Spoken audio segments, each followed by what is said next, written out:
Hai, apa kabar semuanya? Semoga kabar Anda baik-baik saja.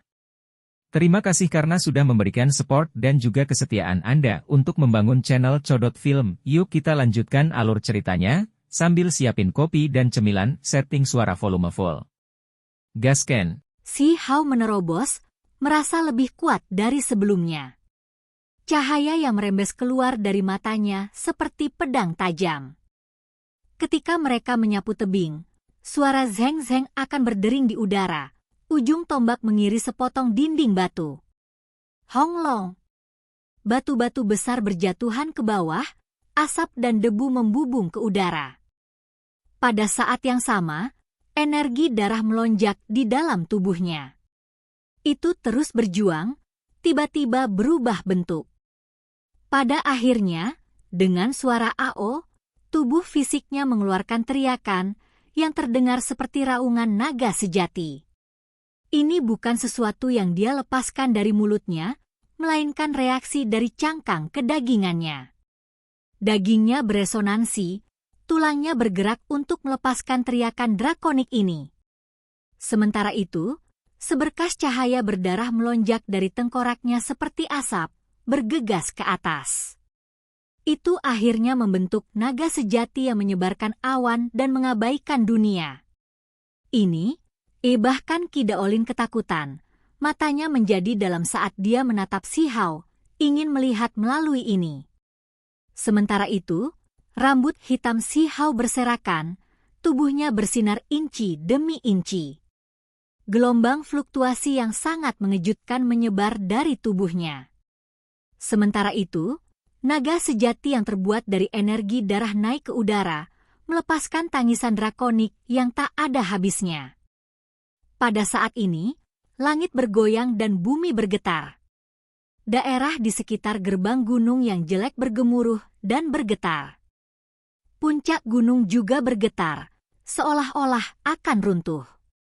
Alam ahli tertinggi, energi darah ke surga sudah cukup mengejutkan, tetapi bahkan dapat membentuk naga sejati, terbentuk di atas kepala dan menghadap ke 8 arah. Berapa banyak orang yang telah menghasilkan fenomena tidak teratur ini sejak zaman kuno? Inilah alasan mengapa Qi Daolin terkejut.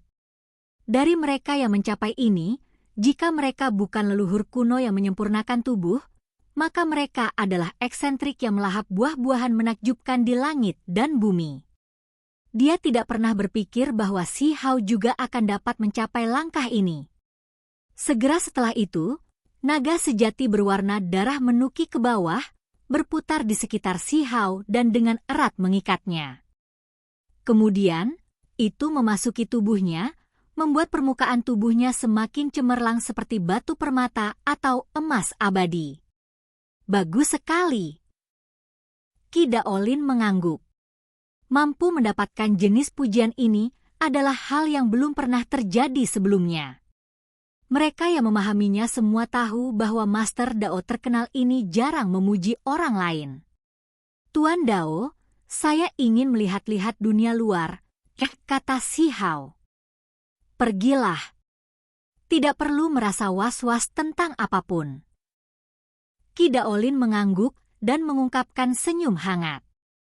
Dunia luar sedang dalam keributan besar. Pakar klan surgawi telah tiba karena setelah mendapatkan peringatan dan mengetahui bahwa batu ajaib yang dipelihara oleh langit dan bumi ditemukan di dalam biji provinsi api, level yang lebih tinggi juga terkejut. Sumber energi berputar di sekitarnya, memelihara benih abadi. Jenis harta karun tertinggi ini, yang jarang terlihat sejak masa lampau, adalah sesuatu yang akan membuat mata sekte besar manapun menjadi merah karena keserakahan. Ada dewa surgawi alami yang keluar dari isolasi, apalagi lebih dari satu. Mereka dengan cepat bergegas. Sayangnya, mereka terlambat. Ketika mereka bergegas, mereka mengetahui bahwa objek ilahi telah hilang. Mereka langsung menjadi gila. Hanya dalam waktu 2 hari, ada raungan dewa surgawi yang mengguncang bulan. Setelah meninggalkan Yuyu dan Yun 11 dengan Akademi Dewi, mereka bergegas ke padang rumput Provinsi Api, hampir menjungkir balikan seluruh tempat itu. Mereka meledak dengan kemarahan yang menggelegar. Ini adalah kerugian yang tidak mungkin dihitung, yang bahkan sulit ditanggung oleh klan surgawi. Jenis benih abadi itu mengandung peluang alami yang terlalu besar. Itu terlalu penting untuk sebuah klan. Klan surgawi sebenarnya memindahkan 2 dewa surgawi sekaligus ke provinsi api. Materi ilahi macam apa sebenarnya yang membuat mereka menjadi gila seperti ini? Kota Fufeng, kota yang berdekatan dengan Akademi Dewi dan di perbatasan provinsi api. Banyak orang sedang mendiskusikan ini sekarang. Xi Hao tiba di tempat ini, diam dan tidak menonjolkan diri. Dia mendengarkan gangguan yang terjadi dalam 2 hari terakhir. Benar-benar ada gangguan besar. 2 dewa surgawi yang agung kehilangan akal sehat mereka saat mereka berteriak di padang rumput, mengejutkan sekte-sekte besar dari semua sisi. Semua orang berspekulasi bahwa mereka telah kehilangan benda yang hebat. Mungkinkah mereka menggali emas abadi dan mencurinya oleh seseorang? Seseorang sampai pada kesimpulan ini, dan kemudian segera ada orang yang terkejut. Segera setelah itu, darah jantung mereka melonjak. Begitu hal semacam itu muncul, pasti akan ada gangguan besar. Akan ada pertempuran antara master sekte. Bahkan di era kuno abadi, ini masih merupakan bahan berharga yang luar biasa, sangat langka di seluruh dunia. Jika seseorang ingin menjadi abadi, mereka harus memiliki senjata yang sesuai yang terbentuk dari bahan abadi. Bahkan ada lebih sedikit kebutuhan untuk berbicara tentang era saat ini. Bahan surgawi itu telah lama mengering, hampir tidak mungkin ditemukan bahkan hanya 1 bagian.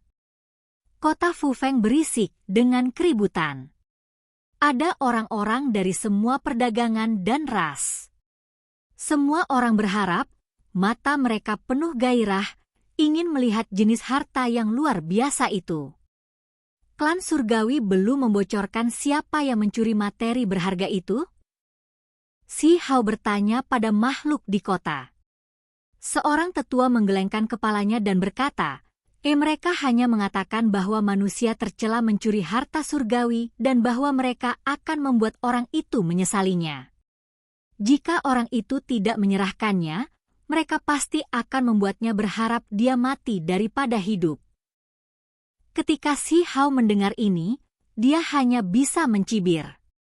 Sejak dia meninggalkan klan surgawi, dia belum pernah mendengar berita tentang Huang sebagai Xi Hao. Mereka tidak pernah membuka kedok identitasnya, jadi mudah untuk melihat bahwa mereka masih bersekongkol melawannya. Alasan mereka tidak membuka kedok identitasnya adalah karena mereka takut sekte besar lainnya akan mengetahui bahwa dia tidak hanya memiliki teknik kaisar petir, tetapi juga berasal dari alam bawah dengan teknik Kunpeng.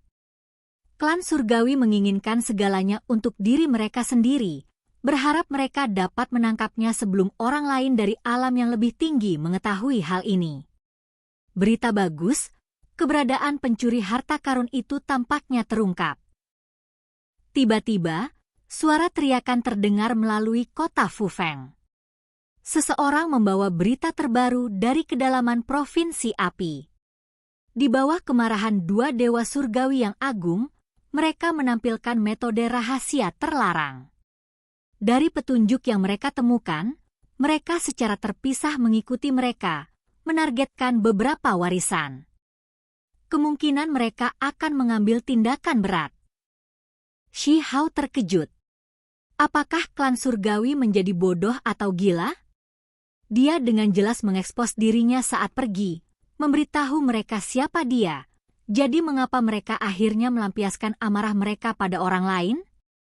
Warisan mana yang mereka ragukan dan tekan? Seseorang bertanya. Ada desas-desus bahwa 2 dewa surgawi yang agung pertama kali mengunjungi tambang ilahi klan Merak. Mereka awalnya dengan paksa masuk, tetapi mereka akhirnya berhenti, tidak memasuki konflik. Kemudian, mereka pergi ke beberapa warisan yang relatif lebih lemah. Ketika Si Hao mendengar ini, dia langsung terkejut. Klan surgawi sebelumnya mencoba mengganggu klan Merak. Apakah mereka mengambil kesempatan untuk membuat sesuatu? Itu karena Pak Acok Divine Lord sebelumnya telah melindunginya di kota surga. Untungnya, klan Merak secara alami kuat, ras terkemuka dan terkenal di alam yang lebih tinggi. Bahkan jika klan surgawi dulunya adalah klan kaisar, mereka masih tidak bisa dengan mudah memprovokasi mereka. Kedua dewa surgawi itu mundur. Mereka mungkin menyadari bahwa klan ini bukanlah sesuatu yang bisa mereka provokasi dengan santai di dunia saat ini. Namun, berita berikut membuat Si Hao geram. Dia segera memahami niat klan surgawi. Kedengarannya benar-benar aneh, tetapi dua dewa surgawi memutuskan bahwa klan api dan klan lainnya curiga, secara pribadi memasuki tambang kuno mereka untuk meminta penjelasan. Bukankah warisan provinsi Sin itu? Mereka semua sepertinya berasal dari alam bawah. Ada klan api dan klan lain di alam yang lebih tinggi, tetapi mereka semua berasal dari alam yang lebih rendah. Bagaimana mungkin Si Hao tidak membuat koneksi ini? Dia segera memikirkan Huoling Er dan yang lainnya. Ini berarti bahwa beberapa klan besar di alam bawah juga memiliki fondasi di alam yang lebih tinggi? Dia sangat tersentuh. Baru hari ini dia mendengar sedikit informasi tentang mereka. Dia merasa sulit untuk tenang. Pada saat yang sama, Si Hao mengepalkan tinjunya erat-erat, merasakan kemarahan besar di lubuk hati. Gelombang kemarahan besar muncul di dalam dirinya. Dengan hal-hal yang sudah mencapai keadaan ini, sudah jelas bahwa klan surgawi melakukan ini dengan sengaja. Ini adalah ancaman dan peringatan. Mereka menghubungkannya dengan klan api dan yang lainnya, memaksanya untuk muncul dan menyerahkan benih abadi yang dia curi. Ada berita dari dalam provinsi api. Dua dewa surgawi yang agung benar-benar bergegas ke wilayah itu, apalagi bertindak sangat keras, memaksa warisan itu dan menganggapnya mencurigakan. Dua dewa surgawi yang agung sangat mendominasi, mengancam bahwa jika sekte-sekte itu tidak bisa memberi mereka penjelasan, mereka tidak keberatan melepaskan pembantaian besar-besaran dan membantai semua orang. Ketika Si Hao memperoleh berita tentang ini, matanya menjadi sedingin es. Dia mendidih karena marah. Segera setelah itu, dia meninggalkan kota Fufeng menuju provinsi api, memasuki padang rumput. Kemudian, dia tiba di tambang Celestial Clan. Dia segera melepaskan niat membunuh dingin yang menggigit.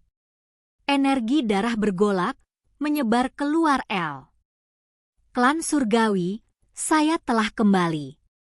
Saya di sini untuk melepaskan pembantaian. Si Hao berkata dengan lembut. Tempat yang dia masuki pertama kali adalah tambang skala menengah. Ada ahli alam api ilahi yang mengawasi tempat ini, tetapi tidak ada dewa sejati. Tubuhnya bersinar seperti dikelilingi oleh api yang mengamuk, menelan langit. Dari kejauhan, seolah-olah dewa perang telah turun di dunia ini. Api emas menyapu ke langit, dan suara gemuruh bergema di tempat ini. Siapa ini? Para ahli di sini merasakan sesuatu, disiagakan. Mereka segera bergegas. Ada dua ahli alam api ilahi di sini secara total. Ketika mereka melihat Si Hao, mereka terkejut karena mereka mengenalinya. Bukankah ini Huang? Dia bahkan mengungkapkan penampilan aslinya tanpa menyembunyikan apapun. Kamu masih berani muncul? Haha, kamu benar-benar mencari kematian, mengirimkan dirimu kepada kami. Keduanya tertawa, merasa khawatir dan bahagia. Mereka benar-benar bertemu dengan Huang. Jika mereka menangkapnya, mereka pasti akan diberi imbalan atas kontribusi besar mereka. Namun, Segera setelah itu, mereka mulai menggigil dalam hati. Jika Huang berani datang ke sini, maka itu berarti dia memiliki kepercayaan diri, tidak takut pada mereka. Mereka tidak bisa membantu tetapi gemetar dan menjadi waspada. Rambut kepala Si Hao mulai bersinar saat tersebar ke bawah. Matanya bersinar seperti lampu emas. Kedua dewa menemukan dengan terkejut bahwa tidak ada kelicikan untuk dilihat. Si Hao malah langsung menyerbu mereka. Membunuh. Keduanya saling memandang, dan kemudian mereka menghasilkan artefak berharga untuk menyerang Si Hao pada saat yang sama. Teks tulang terjalin rapat, segera menutupi padang rumput. Mereka ingin menekannya dengan alam kultivasi mereka yang lebih tinggi. Sesuatu yang mengejutkan terjadi. Ketika Si Hao mengirim tinju yang menghancurkan, itu menembus artefak berharga, menghancurkannya dalam kehampaan. Cahaya cemerlang bersinar dengan gemilang. Apa? Ini adalah artefak magis Divine Flame, namun dia mampu memecahkannya dengan tangan kosong. Ekspresi keduanya segera berubah. Pada saat yang sama, artefak magis lainnya juga hancur, berubah menjadi hamparan cahaya keemasan yang terbang ke segala arah. Kekebalan kekuatan magis, rumor itu benar. Mereka berdua akhirnya mengerti. Artefak magis dibatasi, kekuatannya berkurang. Itulah mengapa mereka hancur begitu cepat. Individu di level mereka sebelumnya telah menerima berita bahwa Si Hao kebal terhadap kekuatan magis untuk waktu yang singkat. Hanya ketika mereka mengalaminya sendiri, mereka menyadari betapa menakutkannya itu. Si Hao bergegas, membawa serta api yang meluap. Dia sepertinya berjalan keluar dari api yang mengamuk saat dia menyerang dua ahli hebat itu dengan membunuh. Keduanya sangat marah, dan pada saat yang sama, mereka merasa ini agak konyol. Ini hanya ahli tertinggi, namun dia berani menyerang dewa seperti mereka? Meskipun Huang adalah seorang jenius warping surga, ranah kultivasinya masih belum cukup tinggi. Tidak bagus, mengapa kekebalan kekuatan magisnya begitu lama? Mungkinkah dia berhasil memurnikan buah bodi emas? Keduanya ngeri. Mereka menghitung waktu, hanya mengambil tindakan ketika mereka merasa kemampuan Si Hao harus menghilang. Namun, mereka masih dibatasi. Kekuatan magis mereka menghilang tanpa harapan untuk kembali. PU. Wajah salah satu ahli alam api ilahi segera membeku. Tinju Si Hao menghancurkan tubuhnya, membuatnya cepat pecah dan kemudian meledak. Ledakan darah meledak. Seorang ahli kehilangan nyawanya. Wajah individu lain segera menjadi pucat, segera berbalik untuk berlari. Apakah ini masih seorang ahli agung? Seorang dewa tiba-tiba terbunuh dengan begitu mudah. Kamu pikir kamu akan pergi kemana? Bukankah klan surgawi menindas semua orang dengan kekuatan mereka? Hari ini, saya datang, dan saya akan melancarkan pembantaian di tempat ini. Si Hao meraung. Kecepatannya terlalu cepat, langsung mengejar. Bersama dengan raungan marah dan hamparan teks tulang, ahli ream api ilahi membalas, tetapi dia masih tidak bisa lepas dari nasib kehancurannya. Dia hancur berkeping-keping, darahnya sekarat di padang rumput merah, sehingga sekarat. Baru saat itulah waktu kekebalan sihir Si Hao muncul, perlahan memudar. Suara yang luar biasa terdengar di udara. Seluruh tambang ilahi dihancurkan oleh Si Hao, menyerah dan dihancurkan. Segera setelah itu, dia bergegas ke kejauhan. Ada tambang ilahi lain di depan. Ketika kemampuan uniknya muncul lagi, dia dengan tegas mengambil tindakan. Siapa kamu? Seseorang berteriak keras. Dia Huang. jangan biarkan dia lolos. Itu masih dua ahli alam api ilahi. Benar, aku Huang, juga orang yang akan membunuh kalian semua. Teriak Si Hao. Dia bergegas ke depan, meletus dengan cahaya surga yang meluap saat dia mengambil tindakan dengan kejam. Pu. Hujan darah menyebar keluar. Pertempuran ini tanpa ketegangan. Kedua dewa itu dengan cepat dibunuh. Selain itu, seluruh tambang kuno runtuh, terkubur di bawah puing-puing. Surga, berita bagus, orang yang mencuri materi abadi klan surgawi muncul. Kalian tidak akan pernah percaya siapa yang muncul. Ini sebenarnya Huang. Itu karena jaraknya tidak terlalu jauh dari kota Fufeng, itulah sebabnya berita segera mencapai tempat ini. Itu segera menghasilkan sensasi besar.